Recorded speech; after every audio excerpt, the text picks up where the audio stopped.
জিব্রাইল যাও একটু দেখো, একটা মাত্র সেজদা দিয়েছে আমাকে, এরকম কাউরে পাওয়া যায়? বাটি চালান দিয়ে দেখো পাওয়া যায়? খুঁজে খুঁজে কাউরে পাবে না। আল্লাহ বললেন আবার দেখো, খুঁজে খুঁজে একজনকে পাবে, সামান্য ইমানের ছিটে ফোঁটা তার অন্তরে ছিল। আল্লাহ বলবেন যেহেতু ছিটে ফোঁটা আছে, অনেক মায়ের খাইছে, ওকে বের করে জাহান্নাম থেকে বের করে একটা নির্ধারিত দূরত্বে রেখে দাও, রেখে দেওয়া হবে। কিন্তু জাহান্নামের আগুনের লেলিহান শিখাতে তার গা ঝলসে যাবে। সে আল্লাহর ডেকে বলবে, মাবুদ তোমার কাছে আমি কিছু চাই না, আমি কিন্তু তোমার কাছে জান্নাত চাই, কিন্তু জাহান্নামের আগুন আমারে কষ্ট দিচ্ছে, এতটা দূরত্বে রাখো যাতে জাহান্নামের আগুন আমার গায়ে না লাগে। আল্লাহ বললেন ওকে রাখবো, কিন্তু আমার সাথে একটা কন্ট্রাক্টে যেতে হবে, যে এটা তোমাকে দিলে তুমি আর নতুন করে কিছু চাবা না। সে বলবে আমি রাজি, রেখে আসা হবে। ওখানে আনন্দে থাকবে, আল্লাহ শুকরিয়া করবে। সে মনে মনে বলবে বেঁচে গিয়েছি। অনেকদিন থাকার পরে মনে মনে ভাববে পয়সা তো গেছি, কিন্তু নতুন করে একটু ট্রাই করে দেখি। সে আল্লাহর ডেকে বলবে, আল্লাহ আল্লাহ আগেই বলে রাখি আমি কিন্তু জান্নাতে যেতে চাই। তোমার জান্নাতটা তুমি কত সুন্দর করে বানিয়েছো, আমি একটা নজর শুধু দেখতে চাই। জান্নাতের দরজার সামনে নিয়ে যদি আমারে বসিয়ে রাখো, দ্যাটস ইনাফ। আল্লাহ বললেন তুই না ওয়াদা করেছিস? সে বলবে আল্লাহ আমারে হতভাগা বানায়া তোমার কি লাভ? সুবহানাল্লাহ পড়ে। আল্লাহ বলে ঠিক আছে, আবার সিগনেচার কর। জান্নাতের দরজার সামনে বসিয়ে দিলে আর কিছু চাবি না। সে সিগনেচার করে বলে আমি চাবো না। এবার জান্নাতের গেটের সামনে বসে বসে জান্নাতের সৌন্দর্য দেখা শুরু করবে। সুবহানাল্লাহ। এমন সৌন্দর্য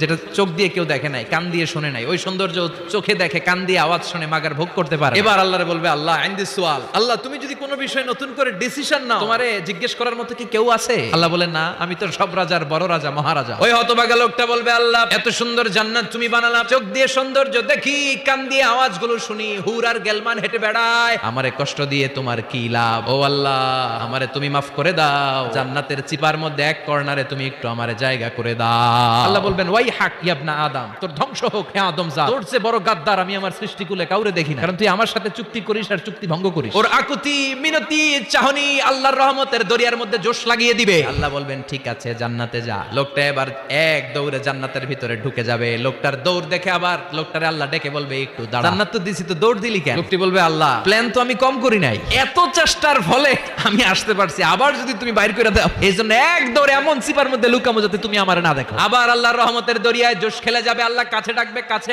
আয়, ও গোলাম তোর কি মনে চায় আমারে বল, আজকে তুই চাইতে থাক, আমি দিতে দিতে তোর মনের সব আশা পূরণ করে দেব।